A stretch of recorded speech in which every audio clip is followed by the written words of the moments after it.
अस्सलाम वालेकुम जी, कैसे हैं आप लोग? सब ठीक ठाक। एक नई वीडियो के साथ हाजिर होते हैं। टेस्ट चैंपियनशिप का जो फिक्सचर आया है 2025 से लेकर 2027 तक का, उसमें पाकिस्तान के 13 मैचेस बनते हैं। उसके ऊपर थोड़ी सी डिस्कस करते हैं। और सोशल मीडिया में मैं सुन भी रहा हूँ, देख भी रहा हूँ, हमारे लोग कह रहे हैं कि जी पाकिस्तान के लिए बहुत आसान हो गया है। ये जो फिक्सचर अनाउंस हुआ है, इसको देखते हुए पाकिस्तान के लिए बहुत ज़्यादा आसान हो गया है कि वो फाइनल में पहुंच सकता है वर्ल्ड टेस्ट चैंपियनशिप के बारे में के लिए। तो उसके ऊपर मैं थोड़ा सा डिस्कस करता हूँ। पहला टूर जो है अक्टूबर में है, वो साउथ अफ्रीका ने आना है। पाकिस्तान 2 टेस्ट मैच है। पहले तो ये ज़रा आइडिया लगा लें कि हमारे लोगों ने सिर्फ स्पिन ट्रैक्स बनाने हैं, इसके अलावा हमने कुछ भी नहीं बनाना, ठीक है ना? क्योंकि मुझे लगता है कि वही आकिब जावेद सिलेक्शन कमेटी में है, वही अलीम डार जिसको होना ही नहीं चाहिए था वो सिलेक्शन कमेटी में है। इसी तरीके से वही लोग जो है अराउंड लगे हुए पाकिस्तान टीम के। जब ये लोग सब होंगे तो फिर कैसे डिफरेंट पिच बन सकती है? कैसे हम एक्सपेक्ट कर सकते हैं कि ऐसी पिच बनेगी जहां पे बैट्समैन रन्स भी करेंगे, थोड़े से कंफर्टेबल भी होंगे, जो मुझे नज़र नहीं आता। क्योंकि इन सब की सोच यही है कि जी स्पिन ट्रैक बनाओ। ठीक है, याद रखना कि स्पिन ट्रैक का फ़ायदा सिर्फ इंग्लैंड के अगेंस्ट हुआ था, लेकिन वेस्ट इंडीज़ के अगेंस्ट हम हार गए थे। ठीक है, वेस्ट इंडीज़ से हम हारे थे। तो दूसरी बात ये कि साउथ अफ्रीका के अगेंस्ट अब जो होगा, अब 100% सब टीम्स जो भी आएंगी, ठीक है, वो जो भी टीम अब पाकिस्तान आएगी उसके दिमाग में यही होगा कि यहाँ पे अब स्पिन ट्रैक बनेगा। तो हमारे पास 2 स्पिनर है, सिर्फ सिर्फ वही गेंद करेंगे, वही खेलेंगे, वही स्पिनर फास्ट बॉलर खिलाओ ना खिलाओ, बात एक ही है। दुनिया में जो वैसी जो बेइज्जती हम लोग करवाते हैं अपनी, तो ये भी करवाते, ये भी कंटिन्यू हम करवाते रहेंगे, कोई मसला नहीं। वही होगा, एक फास्ट बॉलर खेलेंगे, नुमान खेलेगा और साजिद खेलेगा।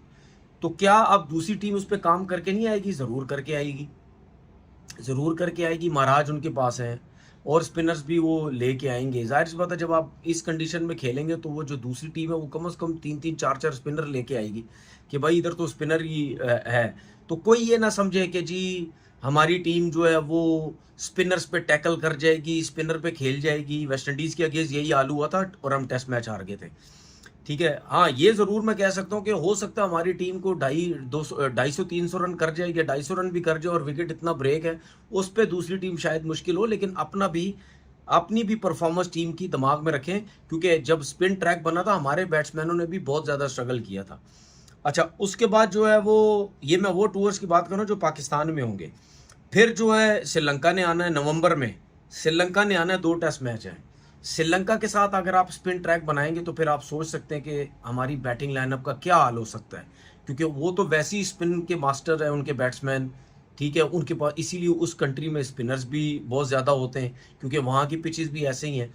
तो जब जब एक्स्ट्रा ब्रेक मिलना शुरू हो जाएगा हर स्पिनर को, चाहे साउथ अफ्रीका हो, चाहे पाकिस्तान हो, चाहे श्रीलंका हो। उसके बाद न्यूजीलैंड की टीम ने भी मार्च में आना है 2 टेस्ट मैच खेलने।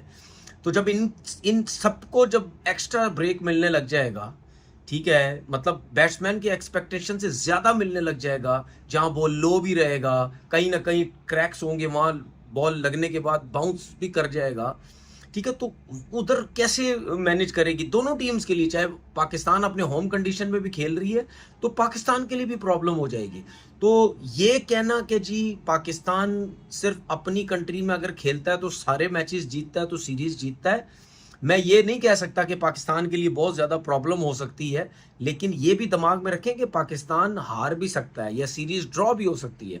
और अगर आपकी सीरीज ड्रॉ भी हो जाए तो उसमें भी पाकिस्तान ने, समझ लें, अपनी कंडीशन का कोई फ़ायदा नहीं उठाया। अच्छा, उसके बाद जो बाहर के टूर की बात करता हूँ, पाकिस्तान ने 2 टेस्ट मार्च में खेलने बांग्लादेश के अगेंस्ट। मतलब जो साउथ अफ्रीका यहाँ आएगी, उसके बाद जो है वो बांग्लादेश में जाना है 2026 में, मार्च 2026 2 टेस्ट मैच हैं, पाकिस्तान ने बांग्लादेश खेलना है। तो क्या आप समझते हैं कि बांग्लादेश जब पाकिस्तान जाके खेलेगी, बांग्लादेश क्या उनके जो स्पिनर्स या उनके जो फास्ट बॉलर, जो उनकी जो कंडीशंस हैं वो बहुत अच्छे हैं वहाँ पे? आप क्या समझते हैं कि आप बहुत आसानी से पाकिस्तान को हरा देंगे? हमें भी कहीं ना कहीं मुश्किल आएगी। अगर हमारे लोग ये सोच रहे हैं ना कि पाकिस्तान के अंदर स्पिन ट्रैक्स बनेंगे, हम तो आराम से भड़का देंगे दूसरी टीमों को, तो ये भी दिमाग में रखें कि अगर हम जब अवे जाएंगे खेलने तो उनके अगेंस्ट भी खेलना जो है वो बहुत मुश्किल होता है और जीतना बहुत मुश्किल होगा। उसके बाद पाकिस्तान ने 2026 जुलाई में 2 टेस्ट मैच खेले जाने वेस्ट इंडीज़ में। क्या आपको ये टेस्ट मैच भी इजी लगते हैं? क्या उनके स्पिनर्स को वहाँ टैकल करना आसान होगा? क्या उनकी बैटिंग को आउट करना मुश्किल आसान होगा? क्योंकि हर कंट्री, हर जो है वो मुल्क जो अपनी कंडीशन में बहुत अच्छा होता है। ऐसा नहीं हो सकता कि आपने अगर पाकिस्तान में उनको स्पिन ट्रैक बना के आउट किया, हो सकता है वो इस किस्म की पिचेज़ ही ना बनाएँ। हो सकता है वो ऐसी पिचेज़ बनाएँ जहाँ पे बैट्समैन को ज़रा-सा फ़ायदा हो, ठीक है? जहाँ बैट्समैन को फ़ायदा होगा तो उनके बैट्समैन भी रन्स करेंगे। लेकिन अगर आप स्पिनर्स की बात करते हैं तो भाई उनको भी बहुत अच्छा आइडिया वेस्ट इंडीज़ में, वो अपनी कंट्री में खेलते हैं, उनके पास भी बेताशा स्पिनर्स हैं, वो भी हमें मुश्किल में डाल सकते हैं और टेस्ट मैच हरा भी सकते हैं। उसके बाद अगस्त में 3 टेस्ट मैच हैं 2026 में इंग्लैंड से।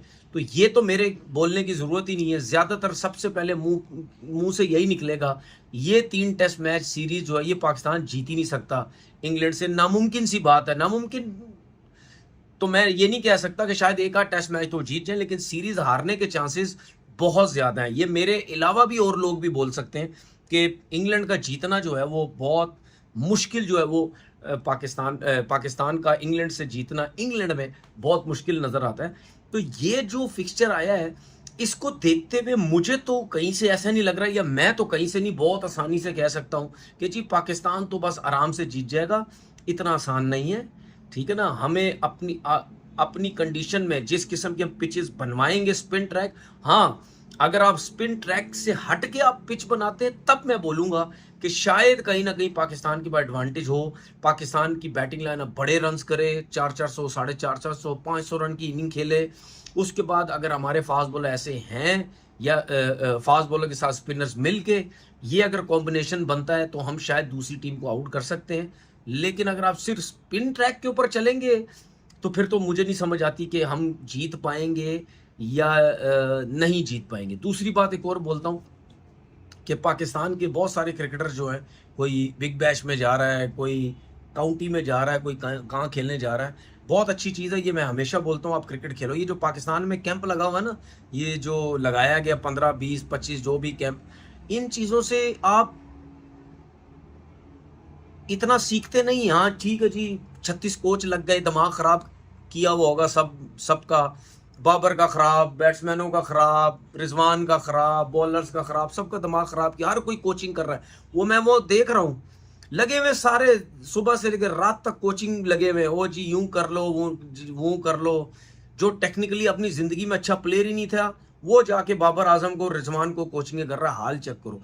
और वो बॉलिंग कोच बंदा बना हुआ है जो होस्टिंग भी करता है, जो कोचिंग बोर्ड उसको कोचिंग के लिए भी भेज देता है, इंटरव्यूज़ के भी बोर्ड भेज देता है, मैनेजर बन जाता है। मतलब यानी अंधी लगी हुई है। ये लोग जो हैं वहाँ पे कोचिंगें कर रहे हैं और सबको समझा रहे हैं। इससे अंदाज़ा लगा लो कि हमारे जो वहाँ पे लोग हैं उनका क्या हाल हो रहा होगा। दुनिया 15-15 साल आगे चली गई है, हम वो क्या कर रहे हैं, बायोमैकेनिक लैब बना रहे हैं। वो ओ भाई वो तो भूल भाल भी किए होंगे, वो लैब की जगह पता नहीं कुछ और लाने की कोशिश कर रहे होंगे।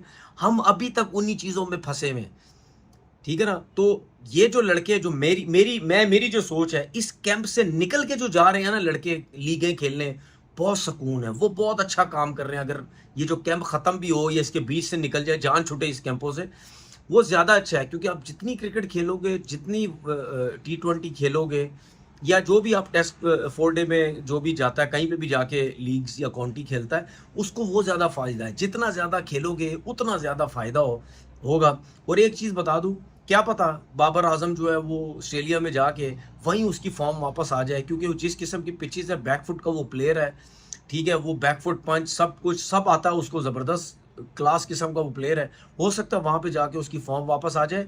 बाकी जिन लोगों के बीच में खेलेगा वो खुद ही उसकी फॉर्म जो है वो वापस आ जाएगी।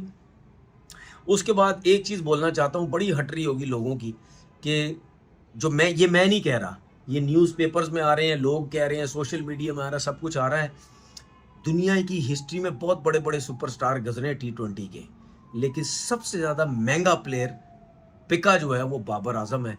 इससे ज़्यादा पैसे किसी ने नहीं लिए, और उसके पैसों पे भी लोगों को तकलीफ हो रही है। होती रहे तकलीफ, जिसके पैसों से तकलीफ होगी, जिन लोगों को दूसरों लोगों से जिन चीज़ों की तकलीफ होती है, वो अपनी शक्लें देख लेना और अपने हालात देख लेना, उनके हालात क्या हैं। फिर आपको लग पता जाएगा कि जो बंदा जितने पैसे कमाता है उससे खार खानी चाहिए या नहीं खानी चाहिए। अपना बहुत बहुत ख्याल रखिएगा। अल्लाह हाफ़िज़।